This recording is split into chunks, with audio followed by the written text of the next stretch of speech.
दोस्तों नमस्कार। 11 सितंबर 2022 की महत्वपूर्ण खबरों पर चर्चा करेंगे। बीबी लाल, हाल ही में इनका निधन हो गया। पुरातत्वविद थे। विशेषकर राम जन्मभूमि से जुड़ा जो सर्वेक्षण था उसमें इनकी महत्वपूर्ण भूमिका रही थी। 2021 में पद्म विभूषण से सम्मानित किया गया था इनको। बीबी लाल लोथल, जो कि गुजरात में स्थित है, भोगवा नदी के किनारे स्थित है और सिंधु घाटी सभ्यता का एक प्रसिद्ध स्थल है। विश्व का सबसे प्राचीन बंदरगाह के जो प्रमाण मिले लोथल मिले हैं, गोदीबाड़ा के प्रमाण मिले हैं यहाँ पे। हाल ही में ये घोषणा की गई कि भारत का अपनी तरह का पहला राष्ट्रीय समुद्री विरासत परिसर लोथल में बनाया जाएगा, तो ये याद रखिएगा। स्वच्छ अमृत महोत्सव ये 17 सितंबर से 2 अक्टूबर 2022 के बीच ये अमृत महोत्सव मनाया जाएगा। इसका लोगो जारी किया गया।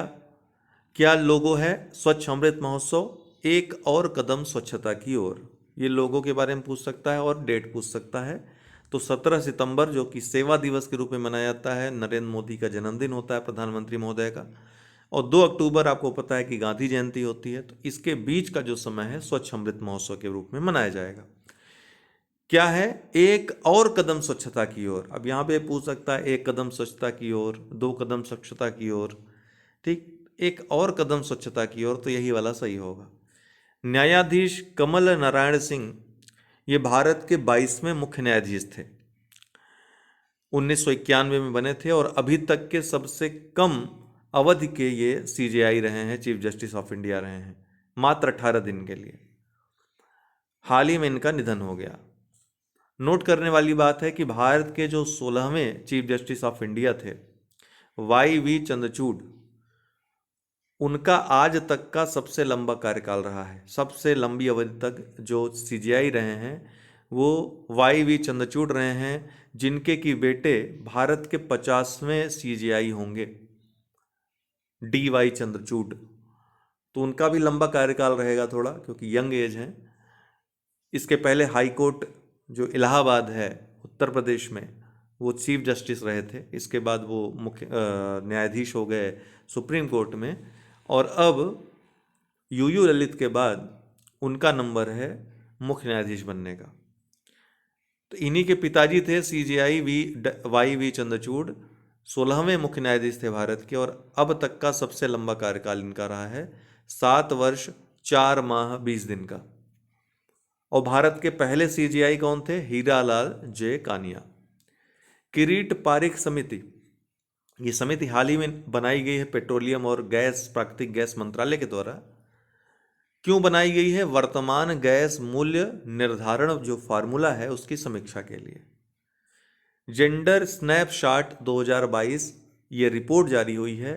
महत्वपूर्ण यह है कि रिपोर्ट किसके द्वारा जारी हुई है, तो UNDESA और UN वुमेन जो संस्था है UN की, यूनाइटेड नेशन की, उसके द्वारा जारी हुई है। और इसकी रिपोर्ट में जो खास बातें हैं मुख्य परीक्षा के लिए महत्वपूर्ण है। पहली बात इन्होंने कही है कि मौजूदा दर पर विश्व को पूर्ण लैंगिक समानता हासिल करने में 286 वर्ष लगेंगे। तो जिस दर से समानता के लिए दुनिया आगे बढ़ रही है, उस दर से इतनी धीमी दर है कि पूरी तरह से लैंगिक समानता 286 वर्ष लगेंगे इसको हासिल करने में। तो जेंडर स्नैपशॉट 2022 रिपोर्ट UNDESA और UN वुमेन। UNDESA की बात करें तो United Nations department of economic and social affairs, अर्थात संयुक्त राष्ट्र आर्थिक व सामाजिक मामलों का विभाग, संयुक्त राष्ट्र के अंतर्गत कार्य करता है। 1948 में इसकी स्थापना हुई थी और न्यूयॉर्क में, अर्थात UNO का मुख्यालय जहां है वहीं इसका भी मुख्यालय है। UN वुमेन जो महिलाओं के लिए प्रेरित संस्था है, इसकी स्थापना 2 जुलाई 2010 को हुई थी।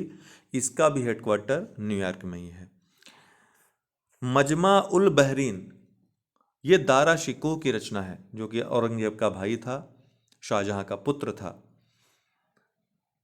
तो मजमा उल बहरीन का जो अर्थ होता है वो होता है 2 महासागरों का संगम। ये 2 महासागर कौन है? हिंदू धर्म अर्थात वेदांत और इस्लाम धर्म अर्थात सूफी विचारधारा जो है, इन दोनों को महासागर कहा है। और मजमा उल बहरीन ये पुस्तक लिखी है।